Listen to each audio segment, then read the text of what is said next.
नमस्कार, आप देख रहे हैं महाशक्ति एक्सप्रेस न्यूज चैनल।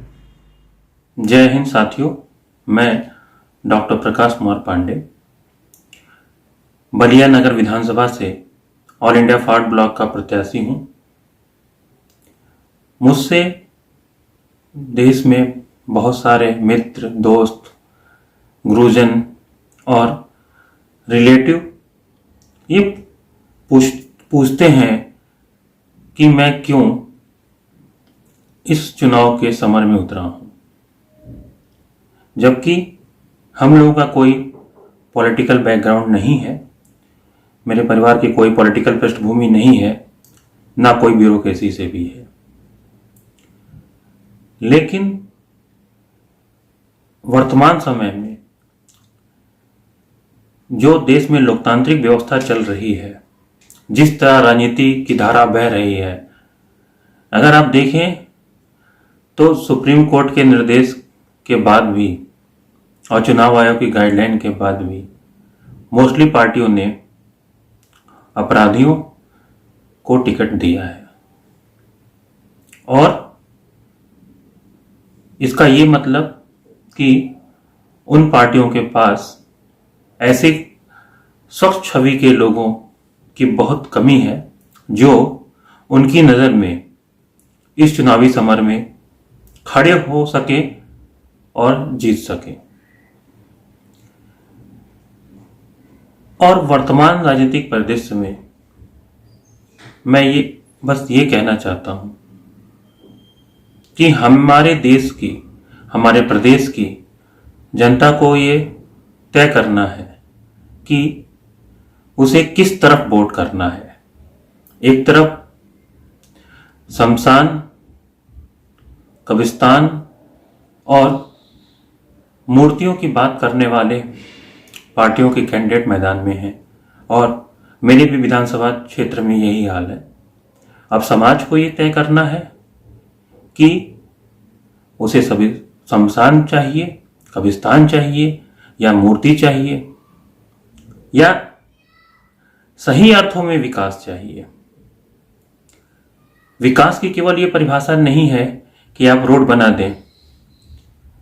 और जब मैं अपने गृह जनपद बलिया को देखता हूं, जहां मेरा जन्म हुआ है और थ्रू आउट मेरी स्कूलिंग, कॉलेज सब बाहर हुआ है, लेकिन आज भी वहां की व्यवस्थाएं वही हैं। मैं पिछले 15 दिनों में करीब 10 बार बाई रोड गया। इधर एक हफ्ते से तो कुछ रोड की मरहम पट्टी कर दी गई है, लेकिन वस्तुतः वही गड्ढा युक्त सड़कें हैं। रोजगार के नाम पे राह भी नहीं है। बलिया लोगों का पलायन अपने चरम पे है। ये स्थिति है बलिया में कि वहां ना तो मेडिकल कॉलेज है, ना अच्छी चिकित्साएं सुविधा है, ना इंजीनियरिंग कॉलेज हैं पढ़ने के लिए। अगर ये कहें तो कोई भी प्रोफेशनल कोर्सेज के लिए अच्छे कॉलेज है ही नहीं, या कॉलेज ही नहीं है। और कोई भी वर्तमान दौर में रोडवेज की बस ऐसी नहीं है जो डायरेक्ट बनारस आती है। और पूरी तरह बलिया उपेक्षित है। कहने को तो वो भृगु जी की धरती है, मंगल पांडे की धरती है, चित्तू पांडे की धरती है, मगर जो स्थान बलिया को इस देश में मिलना चाहिए था, वो किसी की भी सरकारों में नहीं मिला। समस्याएं वैसे जस की तस पड़ी हुई हैं, और पर्यटन की दृष्टि से भी बलिया का कोई विकास नहीं हुआ है। इन्हीं सब मुद्दों को लेकर हम लोग इस चुनावी समर में उतरे हैं। और जहां तक मेरी बात, आप सभी लोग जानते हैं कि हम लोग डॉक्टर्स, उसमें भी दंत चिकित्सकों के हक की लड़ाई पिछले 2 वर्ष से लड़ रहे हैं और आगे भी लड़ते रहेंगे। एक तरफ तो सरकार ये कहती है कि प्रदेश में बहुत विकास हुआ है, मगर सरकार रोजगार के ऊपर बात नहीं करना चाहती और किसी भी प्रदेश में जब विधानसभा चुनाव होते हैं तो वो चुनाव उनके 5 साल में किए गए कार्यों की समीक्षा होते हैं। मगर जब हम अपने प्रदेश के चुनाव को उठाकर देखते हैं तो यहाँ मुद्दे क्या हैं?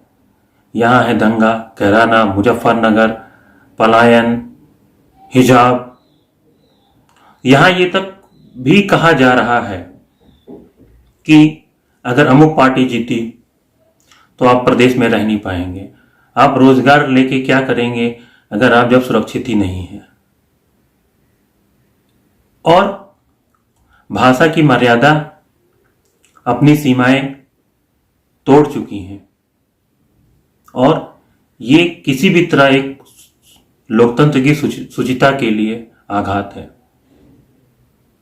आज क्या हो रहा है हमारे प्रदेश में? केवल ध्रुवीकरण की बात हो रही है। न इन चुनावों में महंगाई मुद्दा है, न रोजगार मुद्दा है, न कोरोना के कारण जिन लोगों ने अपनी जान गंवाई है और जो बच गए हैं उनके जीवन की क्या स्थिति है, आर्थिक रूप से कितना कमजोर आदमी हुआ है। और मैं एक बात ये कहना चाहता हूं सभी बलिया नगर विधानसभा के लोगों से, आपको ये डिसाइड करना है कि आपके लिए स्वास्थ्य मुद्दा है या नहीं। अगर कोरोना काल के दौरान भी हम लोग को ये समझ में नहीं आया कि स्वास्थ्य कितना जरूरी है, तो भगवान भी, खुदा भी धरती पर उतरकर आपकी मदद नहीं कर सकता। शायद ही ऐसा कोई परिवार होगा जिसके किसी भी रिलेटिव ने कोरोना के कारण अपने प्राण ना गंवाए हों या उसे मौत के मुंह में ना जाना पड़ा हो। लेकिन चल क्या रहा है? वही विभाजनकारी राजनीति, वही सांप्रदायिकता की बात। और मुझे तो बहुत शर्म आती है कि हमारे 5000 साल के इतिहास में मेरी नज़र में ऐसा कोई संत महात्मा नहीं है जो वो लैंग्वेज बोलता है जो आज के दौर में बुलवाई जा रही है।